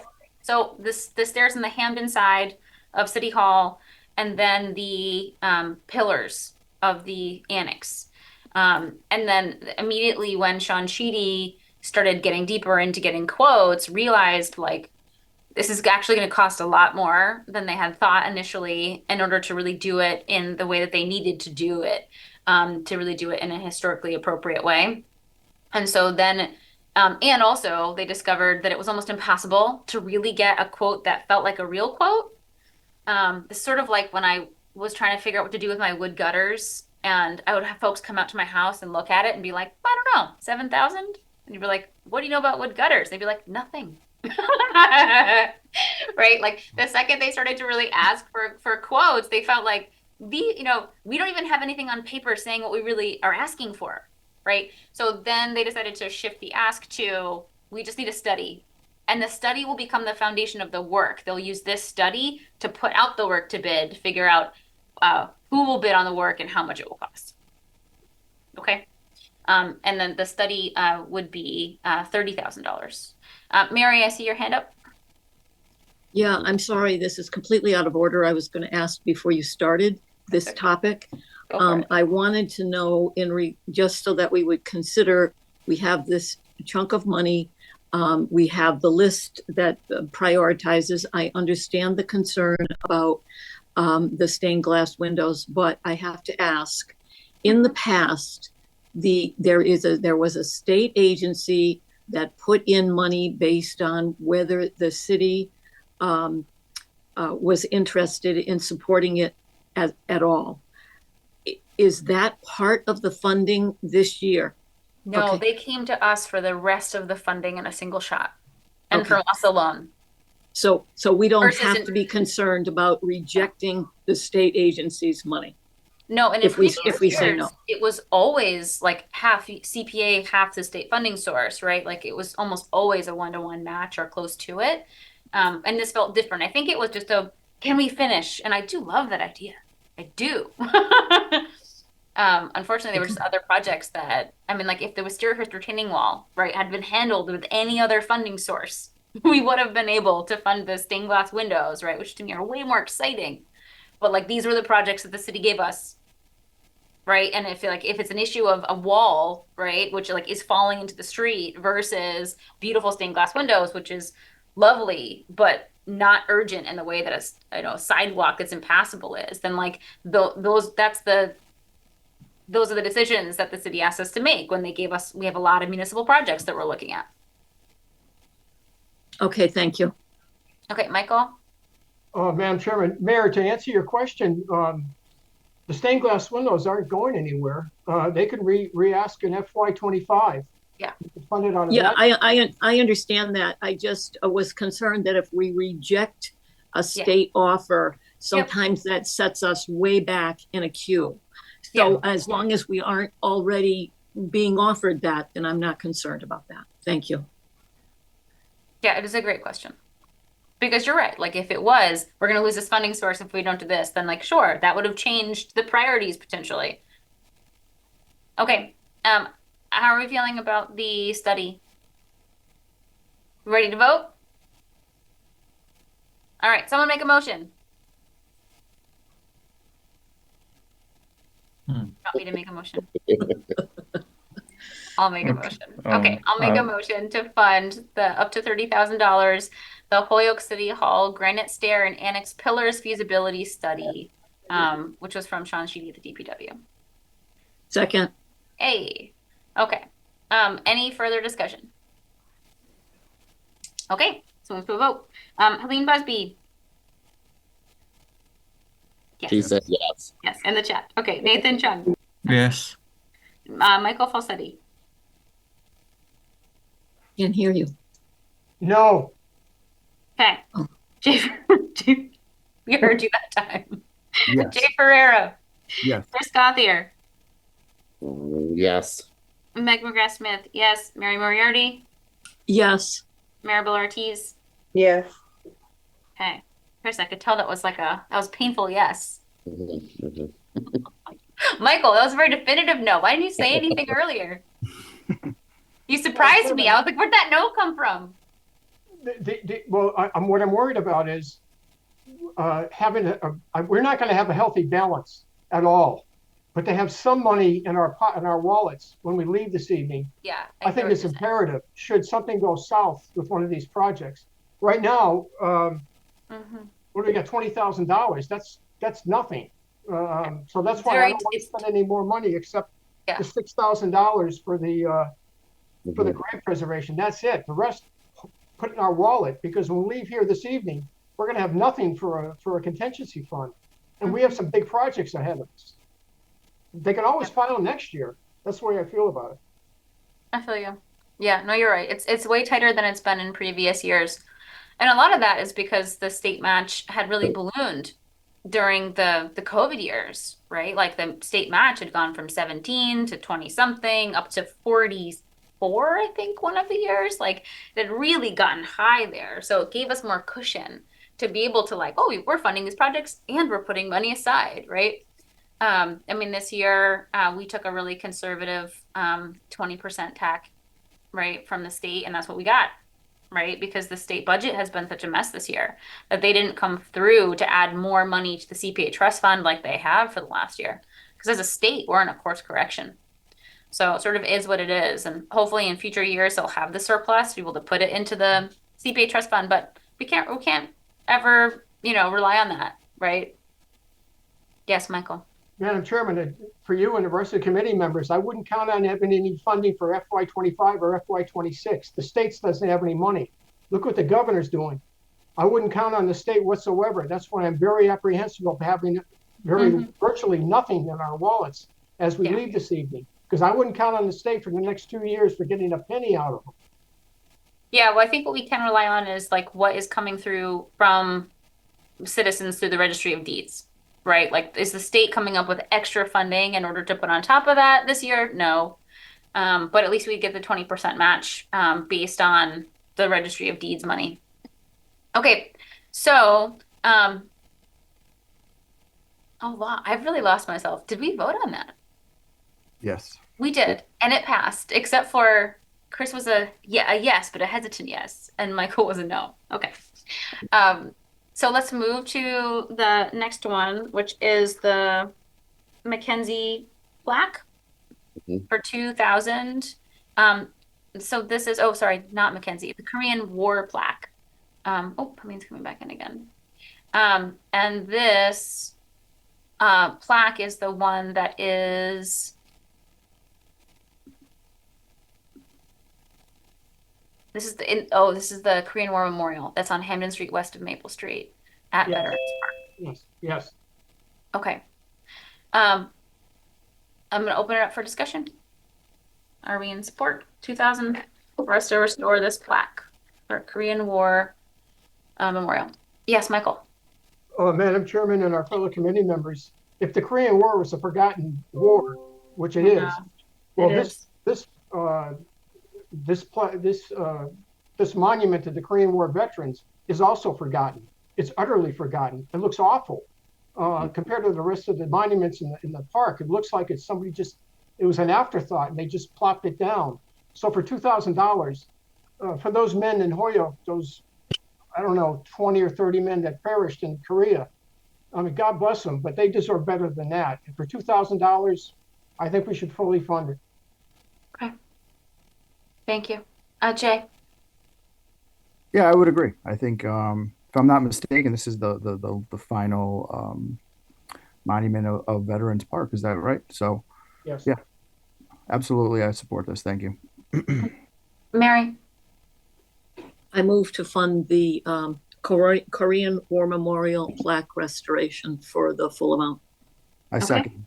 And that's for 2000 with a second by Jay. Any further discussion? No. All right. Helene Busby. Yes. You're here. Nathan Chung. Yes. Michael Falsetti. Yes. Jay Ferreira. Yes. Chris Gothier. Yes. Mike McGrath-Smith. Yes. Mary Moriarty. Yes. And Maribel Ortiz. Yes. Okay. So let me update this really quick so that we can look at where we fully expended and what our totals were for the record.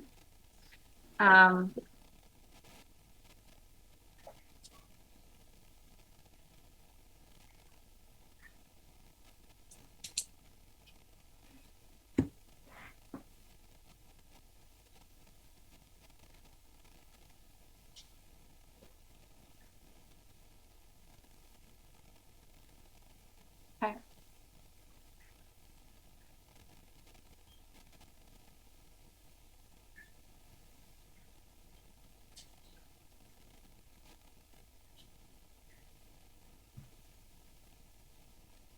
Okay. Does Veterans Park have an apostrophe at the end of the S? Yes. No, I don't think so. It's plural. It's plural. It doesn't have an apostrophe. Who Or is said it- yes? It I could be did. belonging to the Is veterans. that a, wait a minute, I'm is wondering that if it's at an the end. English class compatriot, Mr. Falsetti? I believe it is, I believe it is without an apostrophe. But it could be a plural with an apostrophe on the outside of the S. Hmm. As in possessive. Yeah, but I don't think they did that. Let's debate that. Let's be happy with what we have.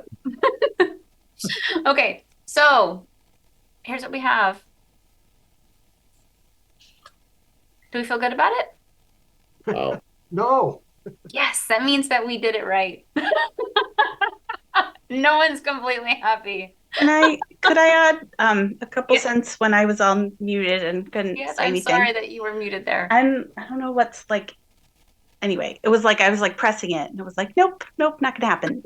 But I guess I just want to say, because I hear what you're saying about the future, but I'm also like, this was such an incredible group of applicants, Yeah. and the projects were. I mean, we're like really like picking them apart, and they're just like we're funding some very small quote unquote things, but like that will have this big impact, and And then we're also, like the affordable housing piece is just like such an important part, and to know the demand that is out there and to be a part of it. So I haven't felt that way every time that like everything is at that high level. So I guess that's just when we get these really good projects that have like a lot of community thought and everything. I guess then I feel more comfortable doing what we've done. Um, and that's kind of where I'm coming from, if that makes sense. But just it's really high level, and for everyone who submitted and took the time, like really appreciate just providing all the documentation and answering our questions, and just like having and that this is such an accountable process where the community like asks questions like this. I mean, I feel like the CPA funds that are paid for by taxpayers are just like it really goes like it's under a microscope, and it is like we're pushing and to have like this level of quality to come out of this project in all these different parts of the city's life, I just think is really great. And so I'm feeling really good about it, not to diminish people's concerns. It totally makes sense. But I think I'm feeling good about it just because of that high level we had with this cycle, and appreciate all the work people put in who applied. Thank you, Helene. Yeah, I feel that way too about this. This group of projects was really hard. And I wish that we had had the funding to be able to do the stained glass project. I wish we'd had the ability to do both of the housing projects to their, the full amount they asked for. But I also think we have to make hard choices. It's part of what we do on this body. Okay. A couple of quick things that I'm hoping we can move through. Okay, so for agenda item 3, setting standard contract terms for 2024. Historic Project CPA Signs. Should we create a rule for the Historic Commission in reviewing sign design and placement? So, Chris, would you mind just giving a brief and brilliant, like why this is on the agenda? Like the conversations that have happened in the Historic Commission about signs and historic buildings, and indicating that CPA funding was used to restore them? Just very briefly, it's been pretty much all about proper placement of where the sign should go, should be located, some type of something that's going to apply to any of the properties that we do, the same type of signage, and I guess making it known to each applicant that that is part of the application process. Okay. That's about it. And Amy and I have done some research into finding signs that look less distracting. Ours are modern, right? They're kind of a sheeny background. There's like bright colors, right? And I think the issue that we had in particular had to do with the stained glass windows and the sign that we had that says, like, thank you to the Holyoke taxpayer for, supporting the restoration of these windows through CPA funding. And it had our logo on it. But it was put up right in between the two central windows on one side. And folks felt like, well, you restored it because it was an historic, building. And because these look historic, but then you put this plaque in the middle of it so you can't see the windows without like zooming in and focusing on the plaque. And Which was located off center, yes. So it was more, I think that the committee should, I don't know if we need to vote on it tonight, because I don't think there's a formal process yet, but I feel like we should ask the Historic Commission to create a process. Like, how do they think signs should be approved, both in terms of their design and their placement? Does that sound okay? Yeah. Do we want to take a vote on it, or can we just ask them to do it and then they'll bring it back to us for us to vote on? Yeah. You want me to start with that, bring it to the commission first? We can do it for the next meeting. Ask them to come up with a, proposal or a process, bring it back to us, and then we could vote to accept it. Or, we give our feedback on what we thought. Okay, any issues if it's something that's not in our jurisdiction? I mean, is this something you want to apply to all applicants at some point, or? Maybe just city ones. Okay. Because, like, for example, the JFK Memorial, the monument, that we supported restoration of, they were very like, can't do a sign like that. Has to Mhm. look, that is very specifically designed. It's all granite.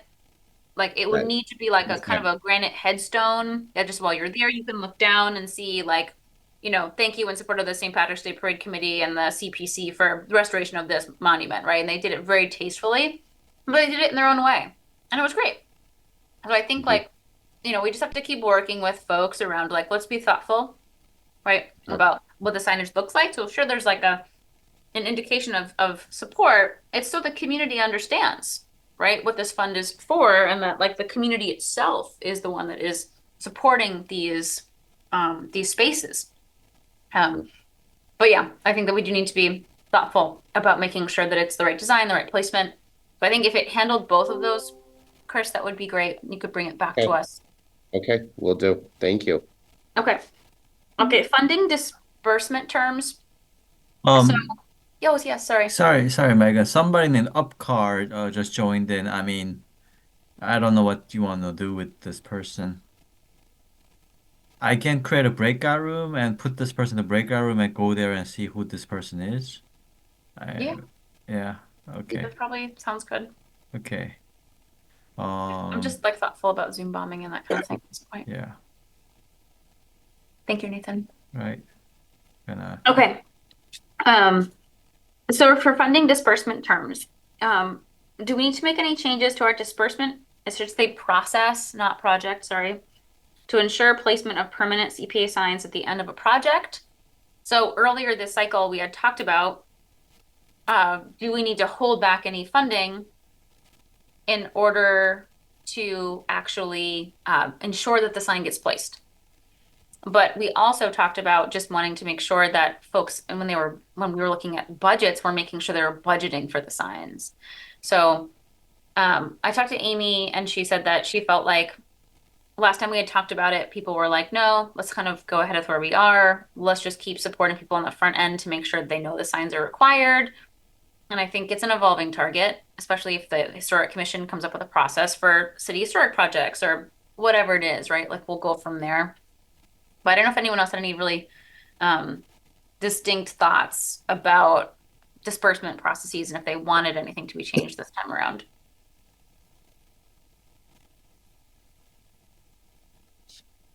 We could all just say no. Looks good. I'd be happy to talk about another meeting. I feel like I'm like completely drained, and it's the kind of thing that for me, like it's really, really about Amy and like figuring out what's efficient for her and how to, and it's definitely not efficient for her to be like chasing people at the end for the sign and stuff. So I would want her input. She wants 10% to be held back until the sign is placed. Yeah. But like Okay. she said that halfway through this cycle. And so the Right. committee was like, we're already in it. Like we can't Yeah. say that to people now. Yeah. But we could do it for this one, which is why she wanted me to bring it up. I mean, I guess I would be more like for the next, like to have everything just laid out and to us next time to have like, you need your sign in the budget. We're not going to like consider anything that doesn't have a sign and line item. But just so that like the whole thing is just very clear from the get-go would be sort of, I get where she's coming from, but I guess I would rather us have a whole package and then from application till the end. Okay. And then the last one is just around. Oh yeah, Do sorry. we know, I just want to ask, do we know if Amy did tell them? I mean, because Amy does all the business. Oh, she did not. Okay, thank you. She hasn't said anything about the 10% because we would have to approve it. I see. Thank you. Because we approved the disbursement process. So just to kind of briefly show this to you, because even if we are just coming back to this stuff next time, that's fine. But I wanted to just put it on the record that it's like it's on our to-do list as a committee. So last year for FY23, for each project, we walked each project through with Amy and just sort of named, here are the standard, contract terms. How do we feel about this? Does any project need different terms, right? So we have standard disbursement terms, a process for city projects, which is different from non-city projects, just because it makes sense to do it that way. Because, city projects can do things very differently. the non-city projects can. All of them require CPA signage. So there's a temporary sign during the project and then a permanent sign afterwards. They must cover the cost for and agree to display a permanent approved sign.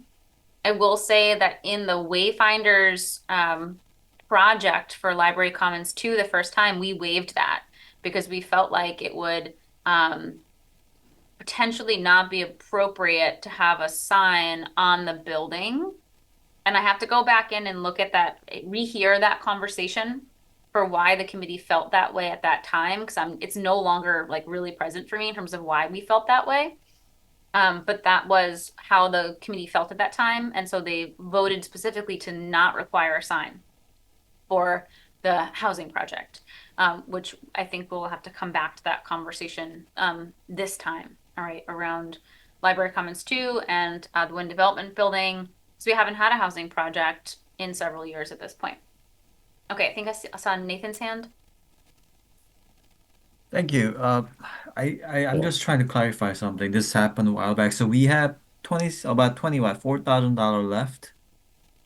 And so we are not gonna decide whether to partially fund the stained glass project or not. We're just gonna not fund the stained glass project at all. Yeah, so it probably makes sense for us to backtrack and we can take a motion on it and then talk it through. And, you know, the motion could be to reject all funding. The motion could be to partially fund, and we can have that conversation. It depends. Some years we've voted on all project and actually actively voted to reject. Most years we haven't. We've just like, okay, we're going to stop taking votes. We're going to stop making motions. Somebody could make a motion, right? About that, but we haven't always done it for all projects because sometimes we don't want to say we want to reject a project. It's just that we didn't have funding for it. Because effectively what we're voting on tonight is what are we going to bring to the city council for our recommendations for funding for them. So we don't have to tell them which ones we are not because we're not submitting them. Okay. All right. Understood. Thank you. Okay. Mary, did you have your hand up? No, never mind. I did, but I changed my mind. Okay. We've also named that it's every project gets a standard 3 years to complete the project. Once the contract is executed, they have to give us quarterly reports. And we changed this extension piece initially, like we didn't build that in. And so anytime we needed to have an extension, we had to bring it to the city council. We've now built it in as a standard term that recipients may request, and the Holyoke CPC may, in its sole discretion, approve an extension to a specific date that the committee considers appropriate for good cause shown, and that all funds not utilized on projects are returned to the general fund. So these pieces, right, are pretty standard. And I bring this up now because if there's a specific term that we want to name for a project, it could behoove us to put it in the order to city council when we're asking for them to recommend funding. So for example, with the MIFA Victory Theater project, we made sure to put in the order to city council that there would be this deadline. And it was upon that being in there that the city council felt okay voting for it, knowing that if they didn't hit that deadline, the funding would be returned to the general fund. So I'm bringing this up now because the next step is we leave this meeting and we're like, we voted, we're done. But like a lot now has to happen behind the scenes around these orders being put together, a description of each project, you know, what amount of funding we're asking city council to approve. This will go to city council with their recommendation. Or for them to vote on it. So the question is, are there any specific terms that we think any of these projects need that we should share with city council? And if so, we need to name them now, right? So that Amy can start working on them because those will go to city council before our next meeting. So I'm going to bring the projects up again.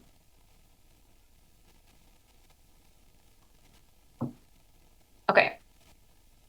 Do any of these projects look like they need any specific terms or anything specific that we have to name to city council in the order to them? Mary? Well, I was going to ask the two people who are on the contract committee, that would be Michael and you. Do you have something that you would highlight as a recommended thing from the past, from other contracts? I mean, I think like the one I just named was like the MIFA Victory Theater one. We just felt like we really had to name, like, here is this deadline that we've built in. But looking at the projects here, I'm not sure I see any red flags, but I just wanted to put it out there in case anyone else saw one that they wanted us to think about before we moved it to city council. Or do we think we look good with the standard terms?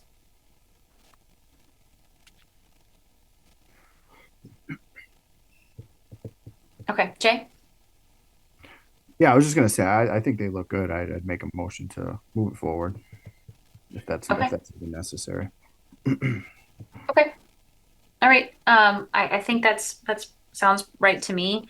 And that means that the contracts will also be developed based on that, once they've been approved by city council.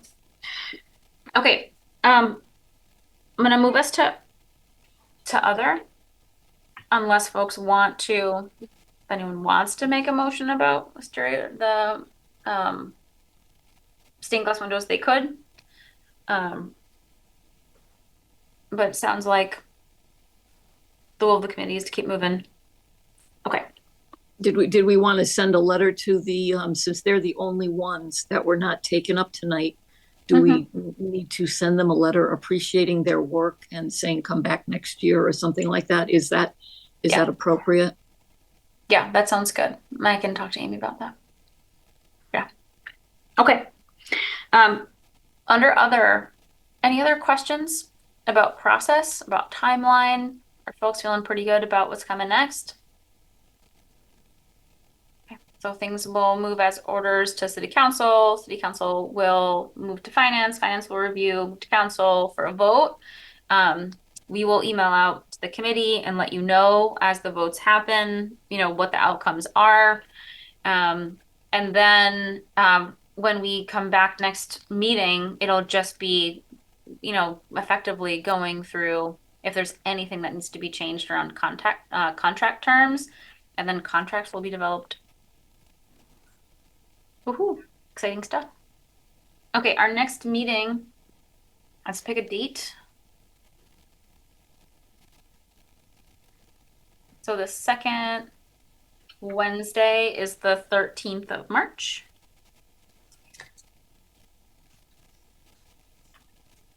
At 6 p.m. Okay. All right, anything else? Or are we good to go? Thank you for your work tonight, folks. It's not always easy making decisions, and I think we made some good ones. And I don't know, everybody got what they wanted, but it's sort of in the spirit of compromise. I think that's probably about right. All right, thank you, everybody. Thank you. Motion to adjourn. Good night. Good night. Do you have a second? Second. Oh, second. Night, everybody. 8:01. Okay, thank you.